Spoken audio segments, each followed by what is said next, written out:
नमस्कार मैत्रिणींनो, स्वागत आहे तुमचे शीतल्स किचनमध्ये। तर इथे बघा मी एक भांडं भरून पोहे घेतलेले आहेत। पाव वाटी एवढं बेसन पीठ, 2 चमचे एवढं तांदळाचं पीठ घेतलंय।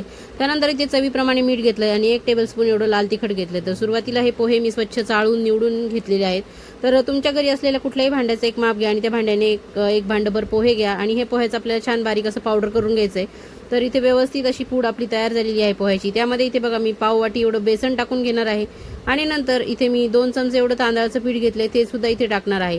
तर हे सर्व साहित्य वापरून आपण मस्त मार्केटसारखे कुरकुरे बनवणार आहोत आणि ते देखील घरच्या घरी कमी साहित्यामध्ये आणि एकदम झटपट असे हे तयार होतात आणि चवीला सुद्धा एकदम भन्नाट लागतात। तर इथे बघा आपल्याला पुढची कृती करायची आहे, जे की ज्या भांड्याने आपण पोहे घेतले त्याच भांड्याने आपण इथे पाणी घ्यायचं आहे आणि पाण्याला चांगली उकळी येऊ द्यायची आहे। पाण्याला चांगली उकळी आली की त्यामध्ये आपल्याला थोडंसं तेल टाकायचं आहे, म्हणजे 2 टेबलस्पून एवढं तेल टाकायचं आहे आणि चवीप्रमाणे मीठ टाकून घ्यायचं आणि जे आपण 1 टेबलस्पून एवढं तिखट घेतले ते इथे टाकून घ्यायचे।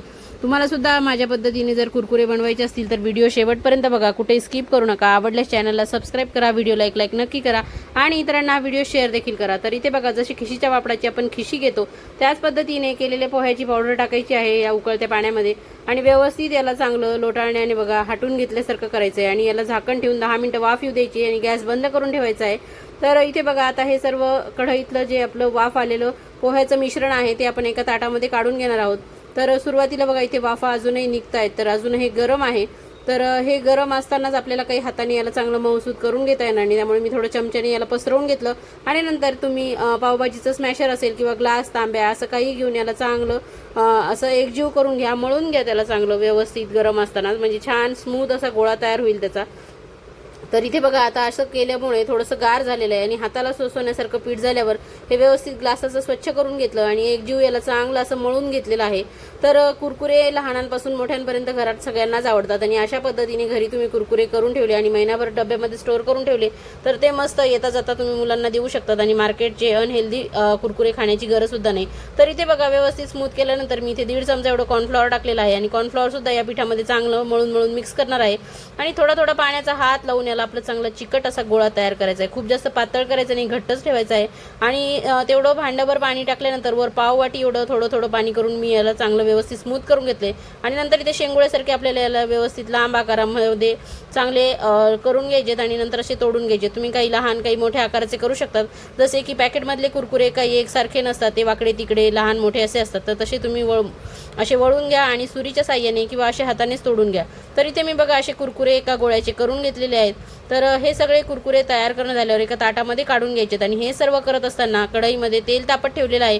तर तेल आपलं छान तापत होतं हे सगळं करेपर्यंत आणि इथे ताटात काढल्यानंतर हे गरम तेलामध्ये आपण जेवढे कढईत मावतील तेवढे इथे कुरकुरे सोडून घ्यायचे आहेत। तर एकदम साध्या सोप्या पद्धतीने केलेले आहेत, कमी साहित्यामध्ये झटपट होणारे आणि महिनाभर छान हवाबंद डब्यामध्ये टिकणारे असे कुरकुरे तुम्ही करून ठेवू शकतात। मुलांच्या डब्यात लहान छोट्या भुकेसाठी, संध्याकाळच्या वेळेस चहासोबत खाण्यासाठी सुद्धा तुम्ही हे खाऊ शकतात। तर मुलांनाच काय, हे मोठ्यांना सुद्धा आवडतील असे हे कुरकुरे तयार होतात आणि मस्त पोह्याचे असल्यामुळे एकदम हेल्दी असे आहेत। तर इथे चांगले कुरकुरीत होईपर्यंत आपल्याला अलटपलट करून घ्यायचेत। सुरुवातीला चांगले हे सेट होऊ द्यायचेत आणि हाय फ्लेमवर तळायचेत आणि नंतर मीडियम फ्लेमवर आपल्याला 5 मिनिटं हे चांगले आतून बाहेरून छान खुसखुशीत कुरकुरीत होईपर्यंत तळून घ्यायचेत। कलर तुम्ही बघू शकतात अगदी विकतच्यासारखा आलेला आहे आणि आता बघा चांगले तळून झाल्यावर जाळीवर काढून घेणार आहे, म्हणजे तेल चांगलं निथळून निघेल याचं। तर अशा पद्धतीने बाकीच्या सुद्धा पिठाचे मी कुरकुरे करून घेतलेत आणि ते सुद्धा तळून घेतलेले आहेत। तर संपूर्ण असे हे तळून झाल्यानंतर एका भांड्यामध्ये काढून घ्यायचेत आपल्याला। तर इथे तुम्ही बघू शकता संपूर्ण पिठाचे एवढे कुरकुरे माझे तयार झालेत। करत असताना एक दोन असे पळवले सुद्धा गेलेले आहेत, त्यामुळे तुम्हाला वाटत असेल की थोडे कमी दिसत आहेत। तर अशा पद्धतीने बघा इथे तोडून दाखवते, आतून सुद्धा छान पोकळ अशी झालेले आहेत आणि एकदम खुसखुशीत कुरकुरीत अशी झालेले आहेत। तर तुम्ही इथे बघू शकतात। तर याला अजून चांगला फ्लेवर येण्यासाठी तुम्ही यावरती तिखट, मीठ, चाट मसाला, काळं मीठ असं टाकू शकतात किंवा मग बघा माझ्यासारखा पेरी पेरी मसाला हे कुरकुरे थोडे गरम असतानाच टाकून घ्या, म्हणजे छान याला कोट होतात ते आणि चिटकून बसतात आणि मग खाताना एकदम फ्लेवरफुल असे हे कुरकुरे लागतात। तर मस्त इथे मी 1 चमचा भरून पेरी पेरी मसाला टाकला आणि याला छान टॉस करून घेतलेला आहे। तर तुमच्या मुलांना सुद्धा घरच्या घरी असे मस्त हेल्दी कुरकुरे द्या। तुम्ही हे प्रवासाला सुद्धा घेऊन जाऊ शकतात खायला, म्हणजे प्रवासात सुद्धा मुलांना बाहेरचं खायला द्यायची गरज नाही। तर अशा पद्धतीने हाताने सुद्धा हा मसाला याला चांगल्या पद्धतीने मी चोळून घेतलेला आहे तर कसे वाटले तुम्हाला माझी पद्धत? तुम्हाला जर आवडली असेल तर तुम्ही सुद्धा तुमच्या घरी अशा पद्धतीने करून ठेवा आणि तुमच्या मुलांना खायला द्या. तर इथे बघा आपण मस्त एका बाउलमध्ये छान असे सर्व करून घेणार आहे. आणि सर्व करताना तुम्हाला दिसत असेल की मसाला सुद्धा किती छान याला कोट झालेला आहे आणि कलर सुद्धा एकदम मस्त आलेला आहे. तर नक्की करून बघा आणि केल्यावर तुम्ही वारंवार करताल अशी मला गॅरंटी आहे. तर खा, प्या, मजा करा आणि अशाच नवनवीन रेसिपी बघत